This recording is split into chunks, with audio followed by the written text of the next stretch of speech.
देहि सौभाग्यम आरोग्यम देहि मे परम सुखम रूपम देहि जयम देहि यशो देहि दीशो जहि।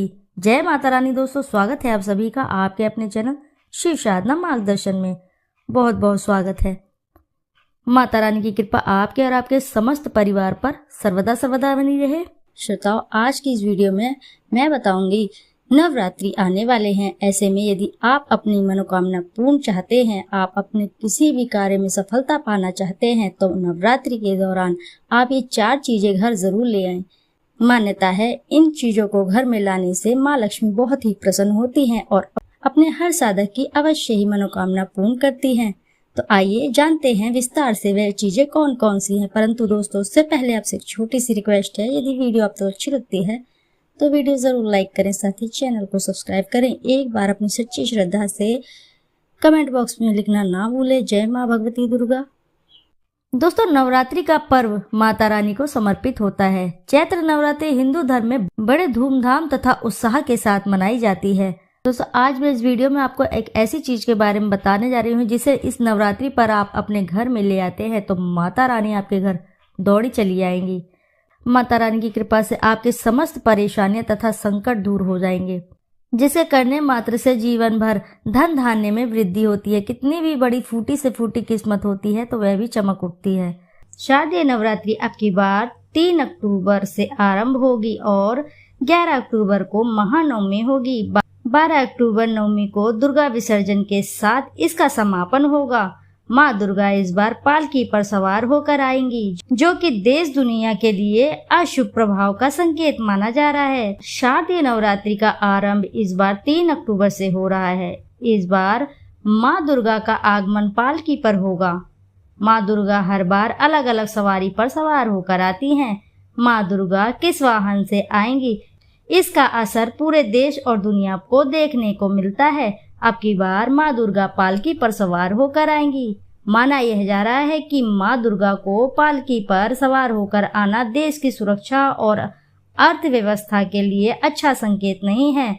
शारदीय नवरात्रि इस साल 3 अक्टूबर से आरंभ होगी। 11 अक्टूबर 2024 की महानवमी मनाई जाएगी, जबकि 12 अक्टूबर को दशहरा और माँ दुर्गा का विसर्जन किया जाएगा। 3 अक्टूबर को घट स्थापना होने के साथ साथ प्रथम भगवती स्वरूप माँ शैलपुत्री की पूजा की जाएगी। नवरात्रि में माँ दुर्गा किस वाहन पर सवार होकर आएंगी, यह इस पर निर्भर करता है कि नवरात्रि का शुभारंभ किस दिन से हो रहा है। मंगलवार और शनिवार को नवरात्रि का आरंभ होता है तो माँ दुर्गा की सवारी अश्व यानी घोड़ा मानी जाती है। यदि नवरात्रि गुरुवार और शुक्रवार को आरंभ होती है तो माँ दुर्गा की सवारी डोली और पालकी मानी जाती है। यदि माँ दुर्गा रविवार और सोमवार को आती हैं तो उनकी सवारी हाथी होती है, जो कि सबसे शुभ मानी जाती है। ज्योतिष शास्त्रों के माने तो लोग बताते हैं कि माँ दुर्गा की सवारी जब डोली या फिर पालकी पर आती है तो यह अच्छा संकेत नहीं होता है। माँ दुर्गा का पालकी पर आना सभी के लिए चिंता बढ़ाने वाली माना जा रहा है। अर्थव्यवस्था गिरने से लोगों का काम धंधा मंदा पड़ने की आशंका है। साथ ही देश दुनिया में महामारी फैलने का डर है। लोगों को कई बड़ी अप्राकृतिक घटना का सामना करना पड़ सकता है। सेहत में भारी गिरावट आ सकती है। दूसरे देश से हिंसा की खबरें आ सकती हैं। हिंदू धर्म में नवरात्रि के 9 दिनों का महत्व बहुत ही खास माना जाता है। इन 9 दिनों में आदि शक्ति माँ दुर्गा के 9 स्वरूपों की पूजा की जाती है। धार्मिक मान्यताओं में माना गया है कि इन 9 दिनों में माँ दुर्गा से जुड़ी सभी शक्तियां जागृत हो जाती हैं। इसलिए इन 9 दिनों में माँ दुर्गा की संपूर्ण विधि विधान से पूजा करने से आपकी सभी मनोकामनाएं शीघ्र ही पूर्ण होती है। माता रानी की पूजा आराधना करने से सभी दुख कष्ट दूर हो जाते हैं। प्रत्येक मनोकामना पूर्ण होती है। इस बार नवरात्र पूरे 9 दिनों के होंगे।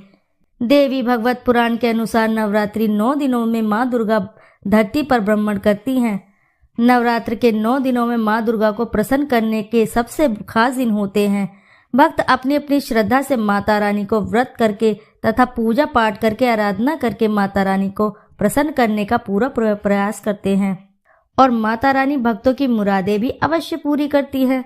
दोस्तों, माता रानी की असीम कृपा पाने के लिए समस्त व्यक्तिगण भिन्न भिन्न क्रियाएं करते हैं, पूजन करते हैं। साथ ही मैं आपको बता दूं कि कुछ वस्तुएं ऐसी भी हैं जिन्हें नवरात्रि के दौरान आप और हमें घर में अवश्य ही लानी चाहिए।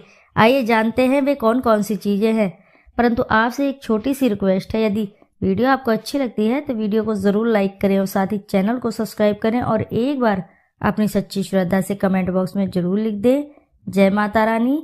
धार्मिक शास्त्रों में कुछ ऐसी भी चीजों का वर्णन किया गया है जो माता रानी को अत्यधिक प्रिय है। दोस्तों, माता रानी के भक्त माता रानी के इन प्रिय चीजों में से कोई भी एक चीज घर ले आते हैं तो माता रानी अपने उन भक्तों के घर में अवश्य ही दौड़ी चली आती हैं और माता रानी की कृपा से घर में किसी भी सदस्य को किसी भी प्रकार का कोई कष्ट नहीं रह जाता और आपके घर में धन धान्य के भंडार तथा अन्न भंडार भर देती हैं।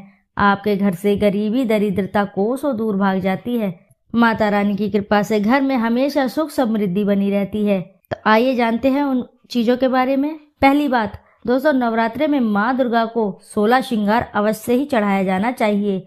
16 श्रृंगार में लाल चूड़ी, बिंदी, बिछुआ, इत्र, सिंदूर, मुहावर, काजल, चोटी, मंगलसूत्र, नेल पॉलिश, माला, पायल, लाली, कान की बाली, चोटी में लगाने वाली रबड़। दोस्तों, आप अपनी श्रद्धा से माता रानी का साड़ी इत्यादि भी अर्पित कर सकते हैं। माता रानी को श्रृंगार अर्पित करने के लिए एक चौकी लगाएं, उस पर लाल रंग का कपड़ा अवश्य ही बिछाएं। इसके बाद माता रानी की प्रतिमा उस पर रखें। फिर माता रानी को टीका लगाएं तथा फिर माता रानी को श्रृंगार अर्पित करें। दोस्तों, ज्योतिष शास्त्र के अनुसार जो व्यक्ति माता रानी को 16 श्रृंगार अर्पित करता है उसके घर में सुख समृद्धि आती है तथा अखंड सौभाग्य का वरदान मिलता है। दोस्तों, मैं आपको बता दूं कि बहुत महत्वपूर्ण बात है, जो महिला माता रानी को 16 श्रृंगार अर्पित करती है तो ऐसी महिला स्वयं भी 16 श्रृंगार अवश्य ही करे। ऐसा करने से माता रानी जल्द प्रसन्न होती है, फिर अखंड सौभाग्य का वरदान देती है। नवरात्र के पश्चात आप 16 श्रृंगार का सामान या तो किसी ब्राह्मणी या तो अत्यंत गरीब महिला को दान में दे सकते हैं, या तो आप स्वयं भी इन सामानों को माता रानी का प्रसाद समझकर उपयोग कर सकते हैं। इसी के साथ मैं आपको बता दूं कि नवरात्र के दौरान घर में सोने या चांदी का सिक्का लाना बेहद शुभ माना जाता है। दोस्तों, नवरात्रि के दौरान आप घर में सोने का या चांदी का सिक्का घर में लाएं और इस सिक्के का माता रानी के चौकी के पास रखें और नवरात्रि के 9 दिनों तक आप इस सिक्के का पूजन भी अवश्य करें। इससे माता लक्ष्मी की कृपा आपके और आपके समस्त परिवार पर सर्वदा बनी रहती है और इससे घर की दरिद्रता भी दूर हो जाती है। नवरात्रि के 9 दिनों के बाद आप इस सिक्के की पूजा करने के पश्चात आप इस सिक्के को अपनी तिजोरी में रख दें या फिर आप अपना सारा जहां धन रखते हैं उसी धन के साथ इस सिक्के को रख दें। ऐसा करने से घर में धन धान्य की वृद्धि होती है। नवरात्रि के दौरान घर में कमल का फूल लाना भी बेहद शुभ माना जाता है। कमल के फूल को धर्मशास्त्रों में अत्यधिक महत्व दिया गया है। धन की देवी लक्ष्मी भी कमल पर विराजमान होती हैं। नवरात्र के दौरान कमल का फूल लाकर माँ देवी को अर्पित करें और फिर माँ लक्ष्मी का पूजन करें। ऐसा करने से घर में धन धान्य और संपत्ति में वृद्धि होती है और परिवार में आपसी स्नेह और प्रेम बना रहता है। दोस्तों, आपको मैं बता दूं कि कमल का फूल नहीं मिले तो आप कमल के फूल की चित्र ही लाकर घर में रख सकते हैं और उसे आप घर के उत्तरी दीवार पर लगा दें। फिर माता रानी से घर में कृपा बनाए रखने के लिए प्रार्थना करें। ऐसा करने से घर में धन धान्य में कभी भी कोई कमी नहीं रहती। तो दोस्तों, ये थी कुछ चीज़ें जो आपको नवरात्रि के दिनों में अपने घर पर अवश्य ही लानी है, जिससे माता रानी का आशीर्वाद आपके और आपके घर पे समस्त परिवार पर सर्वदा बना रहे और समस्त दुख कष्ट और दरिद्रता दूर रहे, अखंड सौभाग्य का वरदान प्राप्त हो। तो आशा है कि जानकारी से आपको लाभ अवश्य ही प्राप्त होगा। यदि जानकारी आपको अच्छी लगी है तो वीडियो को ज़रूर लाइक करें और साथ ही चैनल को सब्सक्राइब करें और एक बार अपनी सच्ची श्रद्धा से कमेंट बॉक्स में ज़रूर लिख दें, जय माँ दुर्गा। फिर मिलते हैं आपसे ऐसी ही किसी नई जानकारी के साथ। जब तक के लिए नमस्कार।